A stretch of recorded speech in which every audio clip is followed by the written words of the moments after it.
नमस्कार, मी भाग्यश्री फाटक. मार्केट आणि मी हा सोप्या मराठीतून शेअर मार्केट समजावून सांगण्याचा माझा एक उपक्रम आहे. शेअर मार्केट हा आता पेशंटच झाला आहे. तर डॉक्टरांनी येऊन काय आज आमचा पेशंट सुधारला वाटतंय असं म्हणण्याची संधी आज मार्केट देत आहे का हे बघायचं आहे. पण दृष्ट लागायला नको म्हणून गप्प बसलेलं चांगलं. अमेरिकन मार्केट तेजीत होतं. गिफ्ट निफ्टी 82 पॉईंट तेजीत दिसतोय. अमेरिका आणि युक्रेन यांच्यात क्रिटिकल मिनरल डील करण्यासाठी झेलेन्स्की गेले होते, पण ते काही डील झालं नाही. युरोपियन देशांनी मात्र झेलेन्स्कीला पाठिंबा दर्शवला.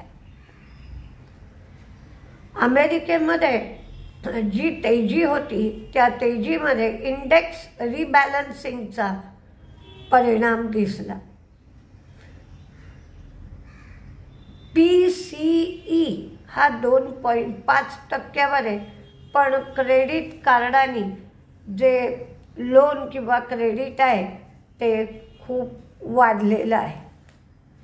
आता आपल्या इकडे जर आपण बघायचं म्हटलं तर ऑटो विक्रीचे आकडे सुधारले आहे.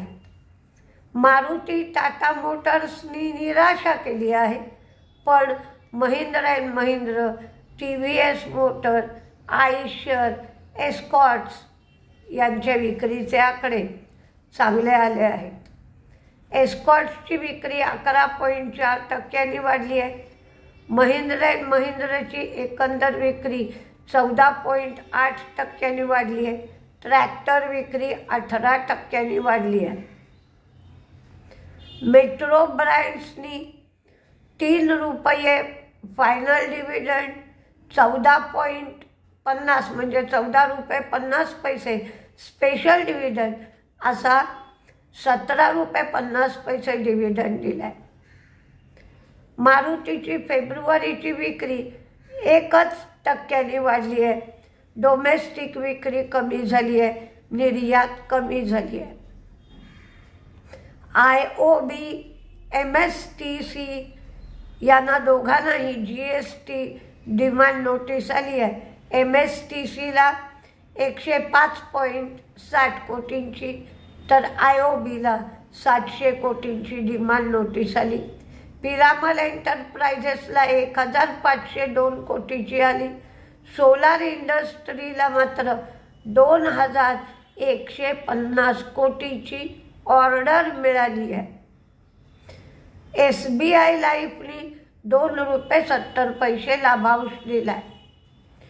हुंडाईची एकूण विक्री 58,727 युनिट झाली आहे.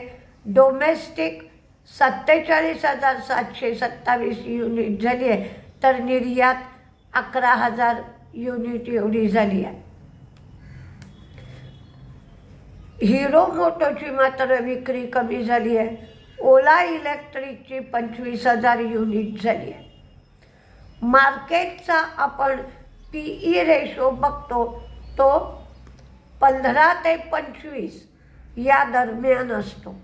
25च्या पुढे ओव्हरसोल्ड म्हणतो आणि 25च्या आत विक्री कमी झाली आहे असं आपण म्हणतो. पण सध्या हा रेशो 20च्या दरम्यान आहे. GST 1.80 लाख कोटी एवढं GSTचं कलेक्शन झालं आहे. तर GDP 6.2% आला आहे. GDPमध्ये चांगली सुधारणा दिसते आहे. म्हणजे काही गोष्टी चांगल्या तर काही गोष्टीमध्ये निराशा दिसते आहे. पण सगळ्याच गोष्टी खराब आहेत असं नाही. निफ्टी इंडिया इंटरनेट आणि ई-कॉमर्स इंडेक्स हा नॅशनल स्टॉक एक्सचेंजनी लॉन्च केला आहे. ज्या कंपन्या ऑनलाईन प्लॅटफॉर्मच्या माध्यमातून काम करतात अशा 21 कंपन्यांचा या इंडेक्समध्ये समावेश आहे. त्याची बेस डेट 1 ऑक्टोबर 2021 आहे आणि 1000 पॉईंटवर हा इंडेक्स सेट केला आहे. यामध्ये झोमॅटोचं वेटेज जे आहे ते सर्वात जास्त 20.3% आहे. इन्फो एजचा 18.83%, PB फिनटेक 16.72%, पेटीएम, नायका, IRCTC यांचं 7 ते 8%, angel one, Motilal Oswal, Swiggy, India mart यांचं 5% कमी आहे. कन्झ्युमर सर्व्हिसेस एकंदरीत 65.32% आहे आणि फायनान्शियल सर्व्हिसेसचं 33.48% आहे. मीडिया, एंटरटेनमेंट, पब्लिकेशन यांचं 1.21% आहे. वर्षाला 2 वेळेला ह्या इंडेक्सचा रिव्ह्यू केला जाईल. यामध्ये free float market capitalization, based वेटिंगचं पालन केलं गेलं आहे. फॉरेन FCPA या ॲक्टला ट्रम्पनी मनाई केली आहे. Foreign corrupt practices act. यामुळे अडाणीवरचे जे आरोप आहेत ते बाजूला होतील आणि अडाणी अमेरिकेमध्ये गुंतवणूक करणार आहेत आणि यातून 15,000 जॉब तयार होतील. त्यामुळे अडाणींच्या बाजूनी ट्रम्पचा कल दिसतोय अशी एकंदर वार्ता दिसते. आयशर मोटरची एनफील्डची विक्री जी आहे ती 90,670 युनिटची झाली आहे. अपेक्षेपेक्षा ही विक्री चांगली झाली आहे. अपेक्षा 87,625 युनिटची होती. टोटल सेल्स 19.4% आयशर मोटरचे वाढले. आदित्य बिर्ला रिअल इस्टेट यांना बंगलोरमध्ये त्रिमात्य फेज 3साठी बुकिंग व्हॅल्यू 500 कोटींची मिळाली आहे. रेलटेल कटक डेव्हलपमेंट अथॉरिटीकडून 26.37 कोटीची ऑर्डर मिळाली आहे.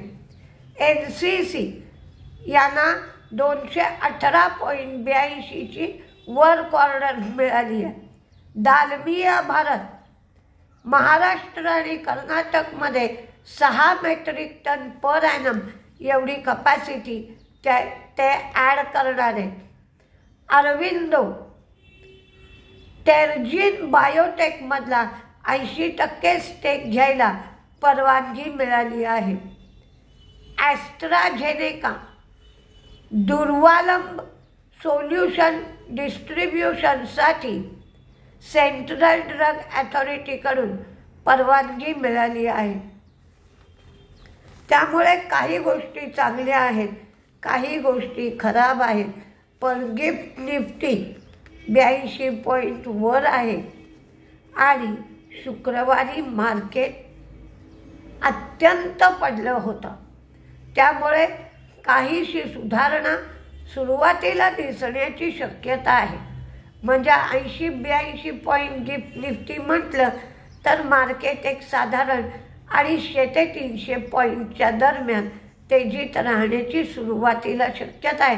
पण ही तेजी टिकते की नाही हा प्रश्न आहे. म्हणजे पेशंट किंचितसा सुधारतो आणि पुन्हा कोलमडतो तर काय होत आहे हे बघावं लागेल. त्यामुळे हुरळून जाऊन फायदा होणार नाही. तेजीत जे शेअर राहतील किंवा मंदीत राहण्याची शक्यता म्हणून दिलेली आहे, तुम्ही तुमचा अभ्यास करा आणि तुम्हाला काय वाटतंय त्याप्रमाणे डिसिजन घ्या. पण पैशाची सोय नसेल, काही अडचण असेल, तुम्हाला वाटलं आता मार्केटपासून दूर राहावं तर जरूर दूर राहा, पण मार्केटचा अभ्यास करणं सोडू नका, कारण पुढील काळासाठी त्याचा उपयोग होत असतो. तेजीमध्ये Voltas, Hindalco, Mahindra and Mahindra, IGL, Aditya Birla real estate, RPP infra, NCC, Shriram finance, युनिकेमनी जोगेश्वरी आणि इथली प्रॉपर्टी विकल्यामुळे त्यांना 280 कोटी रुपये मिळतील, पण आता युनिकेम लॅब इप्काने घेतलाय, त्यामुळे इप्कासुद्धा तेजीत राहण्याची शक्यता. Shriram finance, Axis bank, Bandhan bank, HDFC bank, UltraTech, CLSAने टार्गेट वाढवलाय. Eicher motor, MGL, Vishal Mega Mart, Sobha, Vishnu Prasad Pugalia, NCC, home first आणि एजिस लॉजिस्टिक्स. तर मंदीमध्ये पिरामल एंटरप्राइजेस, कारण त्यांना 1502ची tax notice, Aarti drugs, Angel, Titan, Dabur, HUL, Asian paint, Britannia, KPIT, IOB यांना सुद्धा 700 कोटीची GST नोटीस, IEX आणि डाबर हे पिरामल एंटरप्राइजेसपासून सगळे मंदीमध्ये. Piramal, Aarti drug, Angel, Titan, HUL, Asian paint, Britannia, KPIT, IOB, IEX आणि डाबर. पण लक्ष मार्केटकडे असू द्या, कारण एखादा शेअर एकदम 20% पडला तर आपल्याला तो घेता येतो, शेअर चांगला आहे का बघून ॲड करता येतो, आणि कधीच कोणतीच स्थिती अशी राहत नाही. ही मात्र खुणगार कायमसाठी तुम्ही बांधून ठेवा. तेजीसुद्धा कायम तशीच्या तशी राहत नाही आणि मंदीसुद्धा कायम राहत नाही. त्यामुळं तेजी राहिली म्हणून कायमसाठी हुरळून जाऊ नका की मी शेअर घेतलाय आणि मला कायम उत्पन्न मिळत राहील असं नाही, किंवा कायम मार्केट पडत राहील मला कायम नुकसान होईल असंही नाही. आणि मार्केटचा अभ्यास करणं, वाचन करणं जी एक प्रकारची सवय लागली आहे ती मात्र सोडून देऊ नका. बघूया मार्केट काय करतंय ते. नमस्ते.